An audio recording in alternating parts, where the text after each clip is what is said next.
You clicked on this video because you want to have Gamesense. Well, lucky for you, I'm going to break down what I think the most important parts of Gamesense look like, so we could get you looking like Monkey Moon in no time. But before we get into it, we need to understand one thing. That Gamesense comes from understanding what you're doing from an outside perspective. And what I mean by that is being able to look at your gameplay objectively and without bias. People tend to look at their own gameplay and blame their teammates a lot. We need to focus on you. Once we could do that, we could finally start mastering Gamesense. But since we got that out of the way, let's get right into the video. So starting off, Gamesense isn't something you could just learn overnight. Gamesense comes from countless hours, countless games, and mastering your playstyle. And I know how that sounds, but there's really no quick way to mastering Gamesense. Oh, brother, this guy stinks! But don't feel disheartened, because in this video, I'm going to show you how to speed up that process of learning Gamesense. And to do that, I'm going to show you a couple things that helped speed up the process of learning Gamesense for me. And that allowed me to get top 100 in 2v2, 3v3, and 1v1. So getting into the first point that's honestly really helped everybody in this game is watching pro players. Have you ever felt after you watched RLCS and went into your ranked games that you instantly played 10 times better?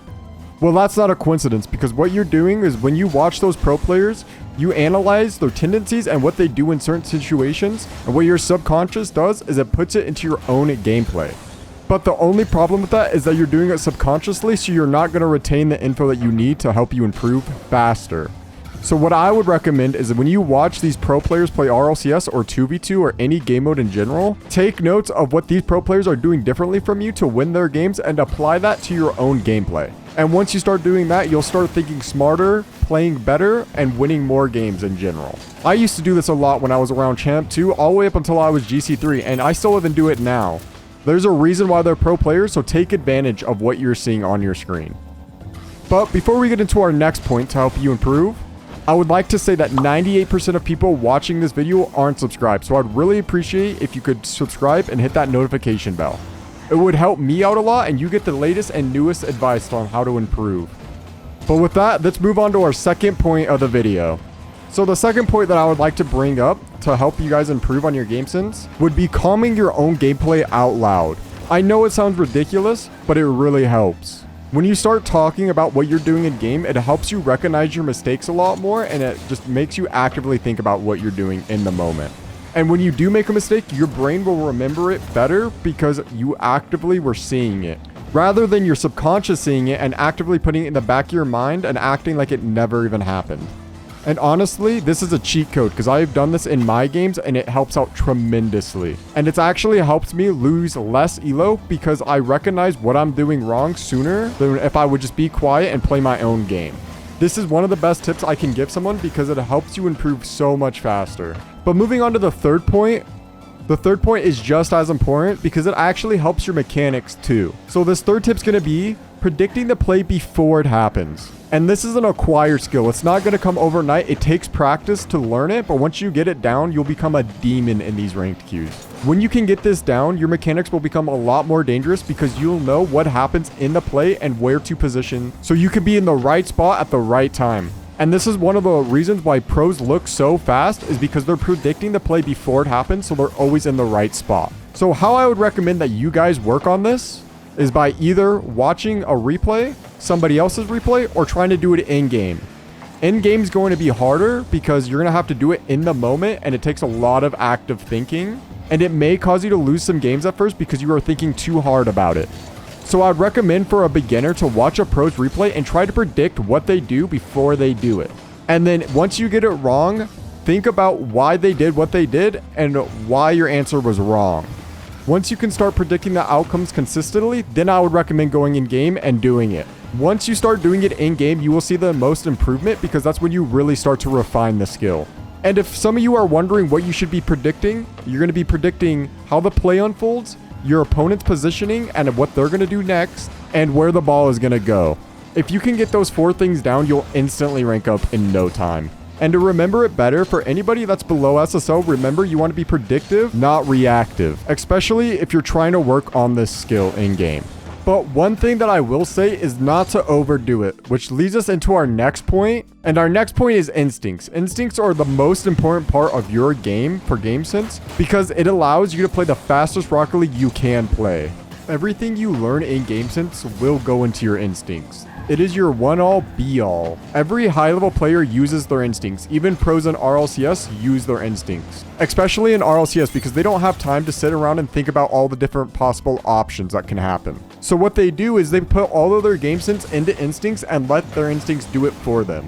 And then they could use their brain power to actively think about the more important things that actually matter. And this skill is what separates high-level players from lower-ranked players looking to improve. So in my opinion, this isn't a skill that you can do targeted practice on. This just comes with natural time and repetition. But if you're able to get this down, your Gamesense will skyrocket. But moving on to our next point is going to be how to replay review your own game. And honestly, this is going to be one of the toughest skills you got to learn because not only does it take motivation to stop playing and look at your past replay, but it's also hard to know what mistakes you're looking for to help you improve. So if you're serious about improving and you want to make it easier on yourself, I do coaching on my Patreon and Discord. And I have coached every rank up to SSL before, and even the SSLs have seen major improvement. Just imagine what your improvement would look like. But moving on, let's say you want to review your own replays. So I'm going to show you guys an example of what a replay review looks like. So you could use the same techniques that I use in my replay reviews into yours. But for this replay, I am going to be doing a 2v2 replay because it's the most commonly played game mode. And for the sake of this video, I'm going to do someone else's so they're a little bit lower ranked, so it can be more relatable to your guys' own mistakes. But with that, let's hop right into the replay review. So getting started, we need to have 3 key points that we need to look for in our replays. And what I mean by that is find 3 things that you think you need to work on and look for it in the replays. So for example, what I'm going to be looking for in this replay is positioning off their teammates, what they are doing with the ball to break down the opponents, and what are they doing to make their teammates' lives easier. So I know that's super generalized, but for me, I can break that down into the replay review easily. But for you guys, I would find something more specific that you could easily recognize in your replays. Okay, getting started with this replay review, I'm going to be replaying this guy, Kazu. He is a champ 3, and we're going to go into his mistakes and what he could have done better. Okay, so 50. They got a really good play off of the kickoff. Already immediately. He's already jumping. He gets his pad. He has 12 boosts. There's no way he's going to up to this ball. If he would have just waited for a little bit, and then jumped, he could have got the shot, which realistically, it would have been top right, and this guy wouldn't have been able to save it.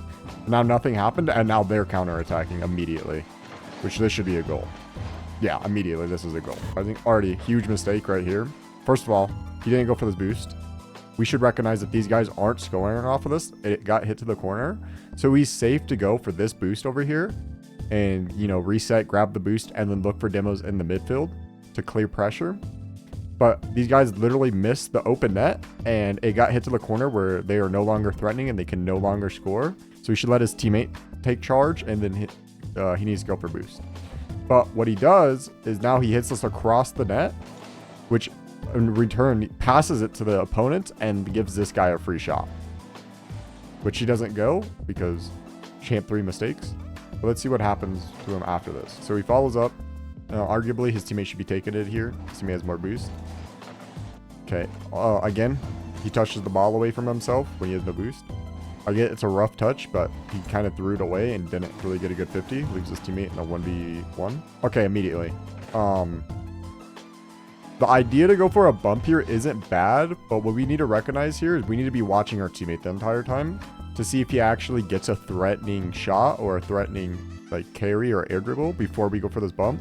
Because since he went for this bump when his teammate messed up, he fully committed going upfield, and now his teammate's awkward and there's nobody to help him in the backfield. So now he gets beat. This guy overcommits. Now he's on a rush back, and now his teammate is in a 1v2. He finally gets back, and now he's still awkward at net because he didn't do the proper rotation. What proper rotation looks like from back here is this. This is what proper rotation looks like. Is this rotation right here to go back post. That is proper rotation. What he did was he cut midfield, and now he's awkward. Because when you rotate to this back post, you have this covered, like this entire thing, like post covered. But when you rotate right here, you only have this covered. You only have what's going inside the net. You have none of this like backfield covered.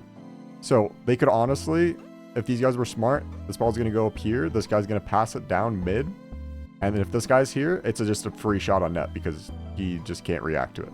So always when you're rotating back like this, always look for this back post rotation because it's going to give you more time to react to the ball and it's going to give you a better position. He gets beat. I mean, I guess you kind of threw yourself.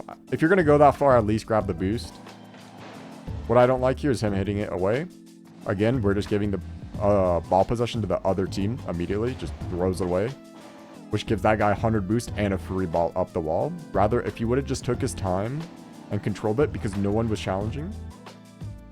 Like, the only danger is this guy challenging, and honestly, the best challenge he can do is 50 it to the corner. Especially if you stay close to it, stay under it, and wait for this guy to challenge. It's only going to be a 50 to your corner, which your teammate gets a free boost and a free ball. But now since we hit it away, this guy gets a free ball up the wall, and then he commits again, putting him right back on defense and leaving his teammate awkward. Should be a goal. Wow. Again, he grabbed his pads, but he's not going back post. If he would just goes back post here, he's here. Okay, now he starts to creep up. He's here, and now we're going for this. Boom. Now he's in the same spot as his teammate the entire time because he's just so committed with his teammate. And this is what I meant by positioning off of your teammate. Is your teammates, all he's doing for you is just playing a 50 or he's trying to win the ball for you. He is not playing for himself right now. He is playing for you. So you need to stay back here and respect whatever he has, because if you would have stayed back here, you get the free ball and the free beat. But now, since you're up your teammates, right by your teammate, now you're awkward, and now you're rushing back. Now it's a goal. So remember to stay back here, let your teammate do the dirty work, and then you go.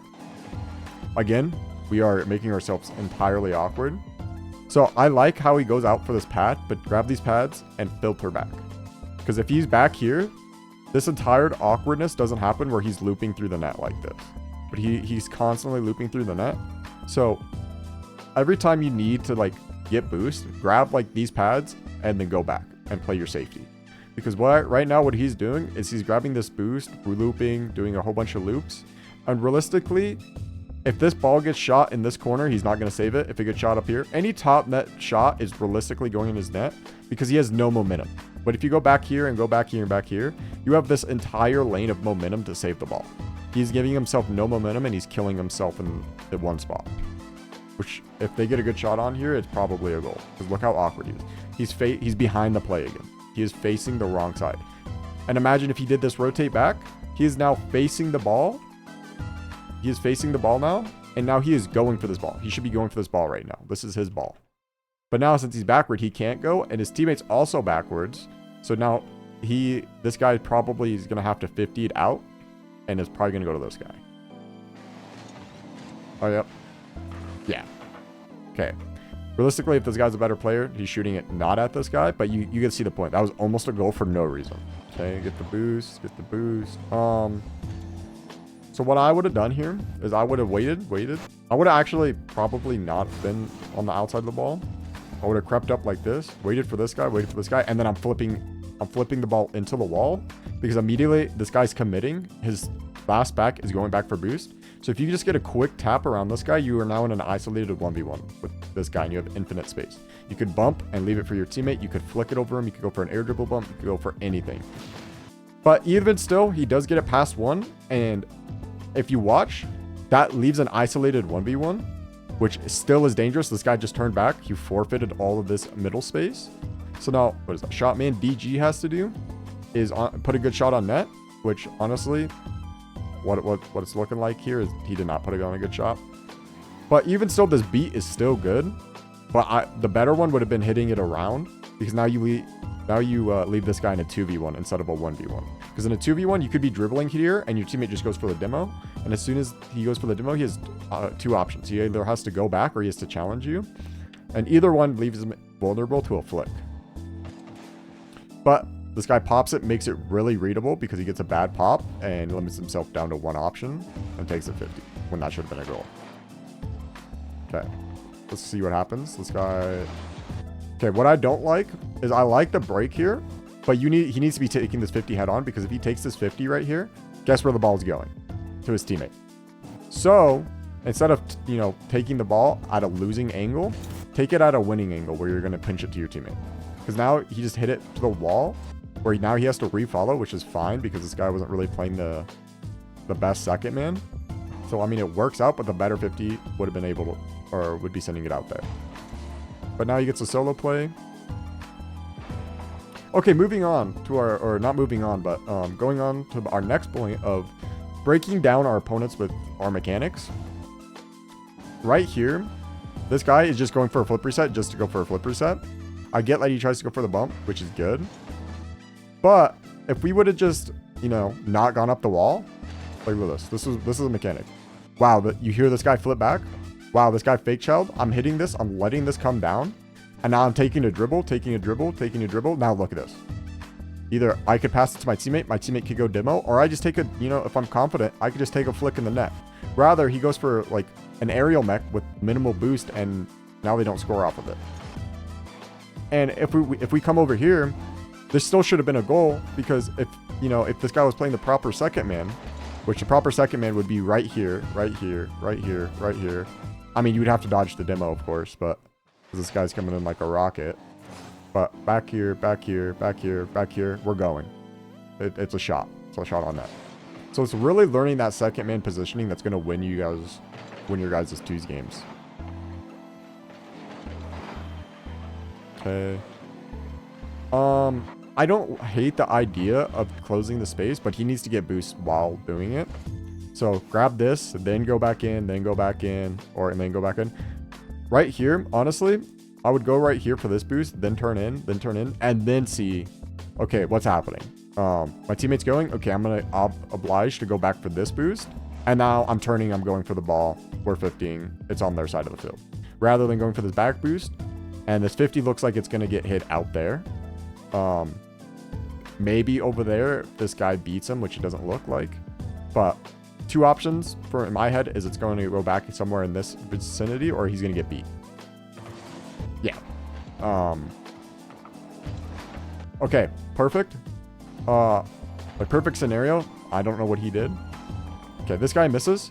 Again, we're in a 1v1. Take the ball and dribble it. What are we doing? We are looking like a diamond. We're looking not very smart.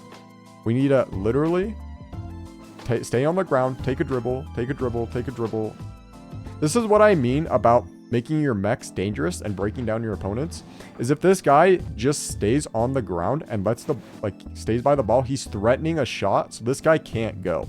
And he's threatened and he has to go back, and he just closes the space towards the net, and then he's shooting when this guy has zero boost. But since he tries to go for an air dribble pop, which he gets a terrible touch, he just killed all of his options. And now what this realistically allows for this guy is, okay, this isn't a shot no more. I could go for this boost and probably get the ball. Which honestly doesn't work out because he's slow. Like I said, this is a Champ 3 lobby, so not going to be the greatest. But still get the idea. Like if this guy is a high level player, he's going to be, while hitting this ball, he's going to be speed flipping towards this boost, so he gets both. Good. Okay. This was good until the shot. So do you see how we waited patiently? He hits the ball. He gets it around one.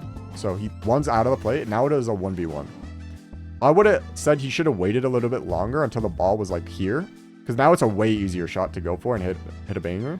Or if you would have waited. Oh, this guy's not jumping? Okay, I'm going to take my time then. And then boom, I am shooting right here and flipping into it. That is pretty much an unsavable shot. But since he went early and hit the ball with no power, it just becomes an easy save. Good passing play. That sucks. It was a good passing play. Again, with the side rotate. If this guy would have just got out wide, he would be here, he'd be here, he'd be here, he'd be here. Oh, look, I'm turning back in. I'm going. But now, look, he's all the way across the field. That's a good shot. Good save. If this was a higher ranked lobby, I would oblige to, when this ball comes out here, I'd take, okay, this is awkward for him. This is awkward for him. Okay, we're going. look how much of an easy shot this is, or I wouldn't say easier shot, but how much of a more dangerous shot this is, because now you could wait, like again, waiting, catching the ball and then flicking it, or you could hit this to backboard and look who's ready for that. If you just hit it to backboard, because there's no one on backboard, if you just hit off backboard, your teammate has a free shot in. Still a good shot though, can't blame him. It was just a good save.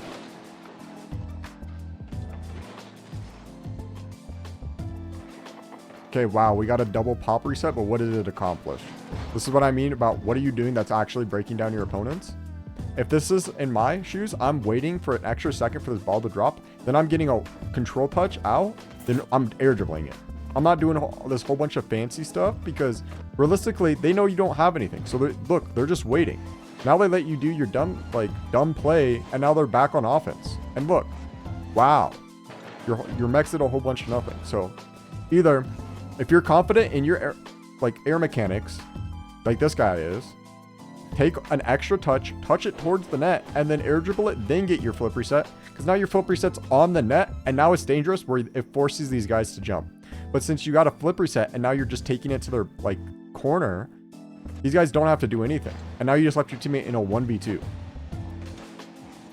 So that's what I mean of, breaking down your opponents with mechs. And we also seen a couple examples of positioning behind your teammates. And I didn't really get into making your teammates' life easier, but I could honestly say that he could have made his teammates' life easier here if he would have just took an air dribble and then, either shot it on net, forcing one or two of these guys to jump, or, just do something, because now that forces one or two of them to commit to it. And if he gets it around them, it's a free shot, or it's close to a free shot for him.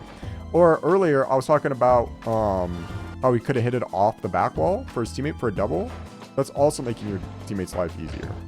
So it's just a whole bunch of these minor mistakes that we're seeing, and there's some major mistakes that separate champs from GCs and separates GCs from SSLs, and honestly separates SSLs from your top 100 players. But that's going to be it for the replay. So okay guys, that is going to be it for the video today. But with that, you guys should have a really solid understanding of how to work on your game sense. Just keep in mind that game sense is a really broad subject, so I couldn't get into everything in today's video. So if you have any specific questions, you could always join my Discord and I could answer any questions for you. Or if you're super serious about improvement, I do replay analysis for my students on Patreon. And anybody that I've coached before has seen major improvement in their game sense and their mechanics. But that is going to do it for today's video. So if you're still watching, I appreciate you for staying all the way. And I would appreciate if you could drop a sub and leave a comment if you have any questions. But with that, I'm going to sign off and I'll see you guys in the next one.